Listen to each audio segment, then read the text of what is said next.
In case I go over, I just wanted to note that the previous speaker went over by a minute. We've heard a lot about the fact that Democrats have been talking about Elon Musk.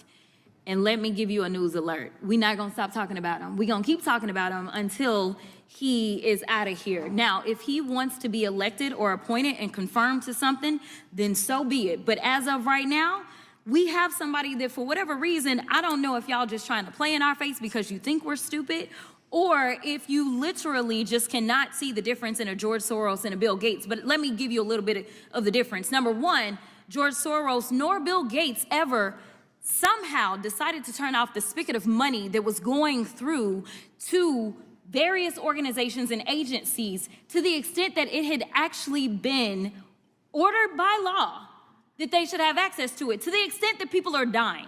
There are people that have died as a result of this antic, and there are now farmers that are screaming that they may lose their family farms because we have over $500 million worth of food that is sitting and not going anywhere because of the attempt to shut down U.S. aid. So let me tell you, that is the big difference between the two of them. And let me also tell you that a big difference between Democrats and Republicans is that we don't just say we believe in the Constitution, but we walk it like we talk it. What does that mean? That means that if we believe in the Constitution, we don't just pick out the Second Amendment and say that it is limitless, nor do we pick out the First Amendment and say that it is limitless. The thing about the Constitution is that it has always been a balancing test. There are limits to this. And right now, what we continue to hear from a certain side of the aisle is that there are no limits to this lawlessness. In fact, there are limits.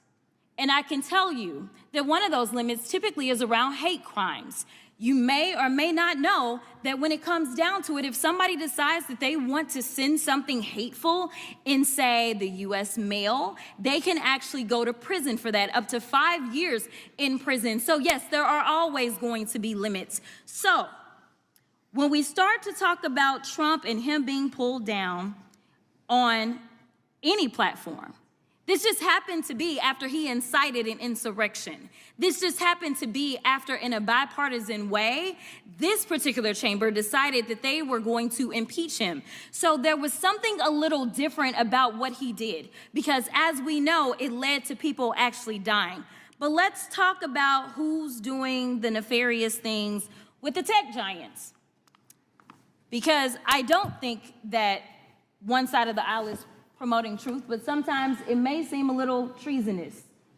All right, so we've got this article right here about this guy. Meta says it will end its fact-checking program on social media posts. I'll talk about that a little bit later. Then we have Washington Post says it will not endorse a candidate for president. We also know that actually they absolutely intended to endorse Kamala Harris. We have this one. Google Maps now show Gulf of America instead of Gulf of Mexico for app users in the United States, which is a complete farce because it's the Gulf of Mexico. It always has been.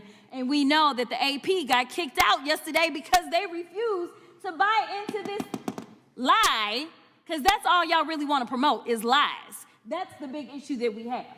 Elon Musk boosted false U.S. aid conspiracy theories to shut down global aid. Now, while he was boosting those lies about U.S. aid, and he was stopping money going for, say, things such as Head Start, somehow the only money that didn't stop was the money to him and his organization. Now, I don't know how you can have him be the watchdog as well as the guy that is literally living off of the government. If we want to talk about government welfare, it looks like Elon Musk, because it's my understanding that just on yesterday, a new contract was approved for approximately $300 million for Elon Musk. So listen, I just want y'all to be honest. You want to sit here, you want to lie, because so often we hear, well, you know, yeah, we did lie. In fact, he admitted that he lied when he was in the Oval Office yesterday.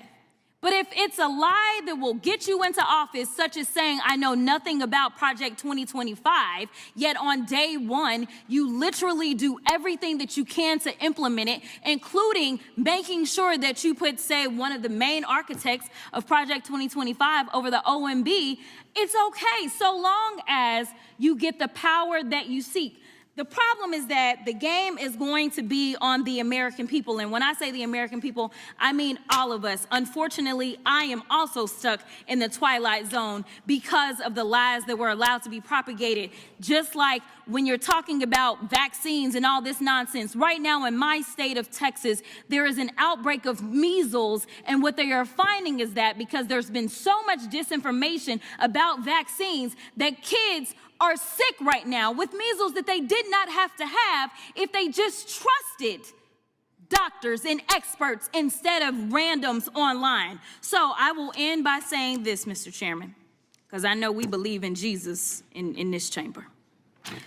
In John 8:32, it says, "The truth shall set you free." So maybe we should focus on a little bit of truth in this chamber. I'll yield.